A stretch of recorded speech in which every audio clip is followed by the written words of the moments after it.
तो दोस्तों finally capillary IPO का अलॉटमेंट तो ऑलरेडी आ चुका है एंड अब इसका लिस्टिंग कल यानी 21 नवंबर को देखने को मिल जाएगा। एंड ऐसे में दोस्तों जो लोग भी इस आईपीओ में अप्लाई किए थे या फिर जिनको भी इस आईपीओ का अलॉटमेंट मिला हुआ है, उन्हें इस आईपीओ की लिस्टिंग को लेकर बहुत ही ज़्यादा कन्फ्यूजन में है कि आखिर उन्हें इस आईपीओ में लिस्टिंग के दिन कैसे स्ट्रेटजी बनानी चाहिए ताकि इस आईपीओ से उन्हें ज़्यादा से ज़्यादा प्रॉफिट गेन हो सके। जी हाँ दोस्तों, बहुत लोग इस आईपीओ में अप्लाई किए थे, बहुत लोगों को इस आईपीओ का अलॉटमेंट मिला हुआ भी है एंड बहुत लोगों को इस आईपीओ का अलॉटमेंट नहीं मिला हुआ है। इसलिए आज के इस वीडियो में दोस्तों हम लोग बात करेंगे इसके कंप्लीट लिस्टिंग डे स्ट्रेटजी के बारे में कि जिनको भी इस आईपीओ का अलॉटमेंट नहीं मिला हुआ है उन्हें कैसे स्ट्रेटजी बनानी चाहिए एंड जिनको अलॉटमेंट मिला हुआ है उन्हें इस आईपीओ में कैसे स्ट्रेटजी बनानी चाहिए। जी हाँ दोस्तों, बात करेंगे कि क्या हमें इस आईपीओ को होल्ड करनी चाहिए, सेल करनी चाहिए या फिर हमें इस आईपीओ में फ्रेश एंट्री बनानी चाहिए। फ्रेश एंट्री बनानी चाहिए तो शॉर्ट टर्म का व्यू लेके हमें इस आईपीओ में फ्रेश एंट्री बनानी चाहिए या फिर लॉन्ग टर्म का व्यू लेके हमें इस आईपीओ में फ्रेश एंट्री बनानी चाहिए। इसलिए आप दोस्तों बस इस वीडियो के अंत तक बने रहें ताकि ओवरऑल आपको इस आईपीओ में क्या करनी चाहिए उसका एक बेटर व्यू मिल सके। तो फिर चलिए बिना आपका समय गंवाए सीधा वीडियो में आगे बढ़ते हैं। लेकिन उससे पहले दोस्तों अगर आप इस चैनल पर नए हैं तो कृपया इस चैनल सब्सक्राइब कर इस वीडियो को एक लाइक जरूर दीजिए। अब चलिए सीधा आगे बढ़ते हैं और सबसे पहले बात कर लेते हैं इस आईपीओ के लेटेस्ट जीएमपी के बारे में ताकि आपको पता लग सके कि फिलहाल इसके ग्रे मार्केट में कितना डिमांड है एंड आपको पर लॉट पे कितना ज़्यादा प्रॉफिट मिल सकता है। तो दोस्तों अगर बात करें ग्रे मार्केट के बारे में तो फिलहाल इसके ग्रे मार्केट में वही लगभग 10 से 11% के आसपास तक डिमांड बना हुआ है।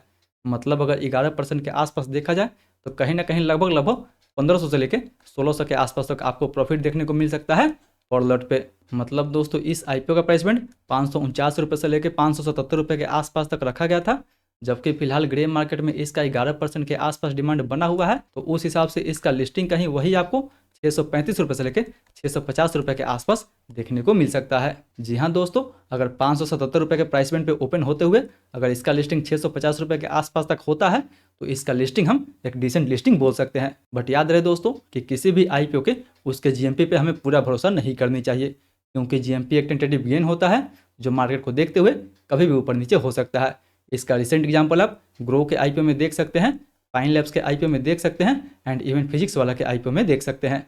इन सभी के ग्रे मार्केट में डिमांड कुछ था जबकि इनका लिस्टिंग आपको कहीं और देखने को मिल गया था। इसलिए मे भी इसका लिस्टिंग आपको 11% के ऊपर भी देखने को मिल सकता है या फिर 11% के नीचे भी देखने को मिल सकता है। बट दोस्तों इसका लिस्टिंग कहीं भी हो हमें हर सिचुएशंस के लिए रेडी रहनी चाहिए एंड उसके लिए हमें एक फुल प्रूफ स्ट्रेटजी बना के चलनी चाहिए। तो चलिए अब बात कर लेते हैं कि क्या हमें इस आईपीओ को होल्ड करनी चाहिए, सेल करनी चाहिए या फिर हमें इस आईपीओ में फ्रेश एंट्री बनानी चाहिए। तो दोस्तों अगर सबसे पहले बात करें इस आईपीओ में फ्रेश एंट्री के बारे में तो मुझे नहीं लगता है दोस्तों कि इस आईपीओ में फ्रेश एंट्री बनाना हमारे लिए ठीक रहेगा, क्योंकि अगर आप कंपनी का वैल्यूएशन देखते हैं तो ये कंपनी अपना आईपीओ वही लगभग 299 रुपये के पी रेशियो पे लेके आ रही है, जो कि काफ़ी एक्सट्रीमली हाई माना जाएगा इसके इंडस्ट्री के हिसाब से भी एंड इसके पीर के हिसाब से भी। इसीलिए मैं भी दोस्तों अगर आप इस आईपीओ में फ्रेश एंट्री बनाते हैं तो इस आईपीओ का गिरने का जो चांस है वो आपको ज़्यादा देखने को मिल जाएगा। बट फिर भी दोस्तों छोटा सा आईपीओ है जिसमें QIB का जो कोटा है वो लगभग आपको 75% के आसपास देखने को मिल जाएगा एंड जो सप्लाई आएगा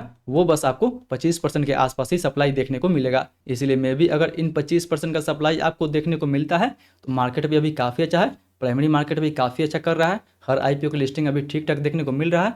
तो उन सबको देखते हुए तो लगभग ये नियर टर्म में 700 या फिर 750 जाने का पूरा कोशिश कर सकता है अगर मार्केट अच्छा रहा तो, इस आईपीओ का ठीक ठाक डिमांड रहा तो। वैसे तो बात करें तो लास्ट दिन तक इस आईपीओ को ठीक ठाक सब्सक्रिप्शन भी मिल गया था, क्योंकि QIB कोटा के बारे में बात करें तो QIB कोटा इस आईपीओ का लगभग 57 टाइम्स के आसपास तक सब्सक्राइब हुआ था।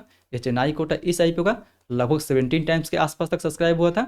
जबकि अगर बात करें रिटेल कोटा के बारे में तो दोस्तों इस आईपीओ का रिटेल कोटा वही लगभग 16 टाइम्स के आसपास तक सब्सक्राइब हुआ था, यानी टोटल इस आईपीओ को लगभग 53 टाइम्स के आसपास तक सब्सक्राइब किया गया था। इसलिए मैं भी अगर ठीक ठाक डिमांड रहता है लिस्टिंग के बाद भी तो 700-750 का टारगेट आपको इजीली देखने को मिल सकता है। बट याद रहे दोस्तों कि जब भी ये एक बार गिरना शुरू करेगा तो इसमें हमें ठीक ठाक करेक्शन भी देखने को मिल जाएगा, क्योंकि ये जो कंपनी है अपना आईपीओ काफ़ी हाई वैल्यूएशन पे लेके आ रही है। इसलिए जब भी आप इसमें फ्रेश एंट्री बनाते हैं तो काफ़ी सोच समझ कर ही आपको इस आईपीओ में फ्रेश एंट्री बनानी चाहिए। वहीं अब बात करें कि हमें इस आईपीओ को होल्ड करनी चाहिए या फिर सेल करनी चाहिए। तो दोस्तों जैसे ये कंपनी है उसमें प्रॉफिट बुकिंग करना ही एक काफ़ी अच्छा खासा डिसीजन माना जाएगा, क्योंकि एक तो इस आईपीओ का मेजर पोर्शन आपको ऑफर फॉर सेल देखने को मिलेगा, यानी ये जो पैसा है वो कंपनी के पास ना जाके कंपनी के प्रमोटर के पास जाने वाला है। वहीं बात करें कंपनी के फंडामेंटल के बारे में, तो दोस्तों कंपनी के फंडामेंटल भी ठीक नहीं है। FY25 में ये कंपनी प्रॉफिटेबल थी, बट FY26 में ये कंपनी प्रॉफिटेबल रहेगी या फिर नहीं रहेगी वो भी देखने वाली बात रहेगी, क्योंकि जहां FY25 में ये कंपनी लगभग 14 करोड़ के आसपास प्रॉफिट जनरेट की थी, वहीं FY26 के सेकेंड क्वार्टर तक ये कंपनी लगभग 1 करोड़ के आसपास ही प्रॉफिट जनरेट कर पाई है। इसलिए बहुत ज़्यादा चांस है कि ये कंपनी FY26 में एक लॉस मेकिंग कंपनी भी बन सकती है। एंड वही नहीं दोस्तों, अगर आप कंपनी का वैल्यूएशन भी देखते हैं तो ये कंपनी अपना आईपीओ काफ़ी एक्सट्रीमली हाई वैल्यूएशन पे लेके आ रही है। हालांकि फिलहाल इंडियन मार्केट में इसके जैसी तो कोई कंपनी नहीं है जिसके साथ हम इस कंपनी को एप्पल टू एप्पल बेसिस पे कंपेयर कर सके, बट फिर भी अगर ग्लोबल कंपनी के साथ कंपेयर करें तो एक सेल्सफोर्स नाम की कंपनी है जिसका पी रेशियो लगभग आपको 40 के आसपास देखने को मिलेगा, एंड एडोबी का पी रेशियो लगभग वही आपका 42 के आसपास देखने को मिल जाएगा। मतलब दोस्तों ये दोनों कंपनी यूएस मार्केट में लिस्टेड है जिनका वैल्यूएशन इसके मुकाबले काफ़ी अच्छा है। ये दोनों कंपनी इस कंपनी से काफ़ी बड़ी भी है एंड फंडामेंटल वाइज भी काफ़ी अच्छी है, बट फिर भी देखा जाए तो वैल्यूएशन वाइज कैपिलरी अपना आईपीओ काफ़ी हाई वैल्यूएशन पे लेके आ रही है। इसलिए दोस्तों अगर मार्केट के मूड माहौल को देखते हुए आप इस आईपीओ को होल्ड भी करना चाहते हैं तो मैं भी छोटा सा स्टॉप लॉस रख के आप इस आईपीओ को होल्ड कर सकते हैं। बट याद रहे दोस्तों कि अगर इसका क्लोजिंग आईपीओ प्राइस के नीचे होता है तो बिल्कुल हमें इस आईपीओ को होल्ड नहीं करनी चाहिए, क्योंकि आईपीओ प्राइस के नीचे इसमें हमें काफ़ी ज़्यादा सेलिंग देखने को मिल सकता है। इसीलिए अगर आपको इस आईपीओ में अलॉटमेंट मिला हुआ है तो इस आईपीओ से प्रॉफिट बुकिंग करना ही एक काफ़ी अच्छा खासा डिसीजन माना जाएगा। बट याद रहे दोस्तों कि लिस्टिंग के दिन आपको कोई भी डिसीजन जल्दीबाजी में नहीं बनानी है। सबसे पहले प्री आईपीओ सेशन में इस आईपीओ के प्राइस एंड वॉल्यूम को अच्छे से एनालिसिस करना है, उसके बाद ही आपको इस आईपीओ में कोई भी डिसीजन लेना है। एंड हाँ दोस्तों, अगर आप भी हमारे साथ मिलकर इस आईपीओ के प्राइस एंड वॉल्यूम को अच्छे से एनालिसिस करना चाहते हैं तो उसके लिए मेक श्योर कि आप हमारे टेलीग्राम ग्रुप से जुड़ सकते हैं, जिसका लिंक भी आपको नीचे डिस्क्रिप्शन बॉक्स में देखने को मिल जाएगा। बाकी बात दोस्तों ये तो था मेरा पूरा अपना पर्सनल ओपिनियन इसके लिस्टिंग डे स्ट्रेटजी को लेकर।